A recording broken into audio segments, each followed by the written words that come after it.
పొద్దున్నే లంచ్ బాక్స్లోకి ఏం చేయాలో తోచక కంగారు పడుతున్నారా? అయితే కేవలం 10 నిమిషాల్లో అయ్యే ఈ మ్యాజిక్ గ్రీన్ పులావ్ని ట్రై చేయండి. టేస్ట్కి టేస్ట్, హెల్త్కి హెల్త్. ముందుగా ఫ్రెష్ పుదీనాని, 4-5 పచ్చిమిర్చి, 2 టేబుల్ స్పూన్ పెరుగు, ఒక చెక్క నిమ్మరసం వేసి స్మూత్ పేస్ట్లా చేసి పక్కన పెట్టుకోండి.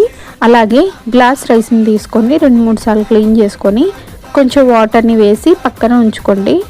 తర్వాత స్టవ్ మీద కుక్కర్ని పెట్టి 1 టేబుల్ స్పూన్ ఘీ, అలాగే ఆయిల్ కూడా వేసి ఓల్ మసాలా, సన్నగా తరిగిన ఉల్లిపాయ ముక్కల్ని వేసుకొని లైట్ బ్రౌన్ కలర్ వచ్చేలా వేపి దీంట్లో అల్లం వెల్లుల్లి 2-3 టేబుల్ స్పూన్ల వాటర్ని వేసి వేయించుకోండి. ఇలా వాటర్ని వేస్తే త్వరగా అడుగు పట్టకుండా ఉంటుంది.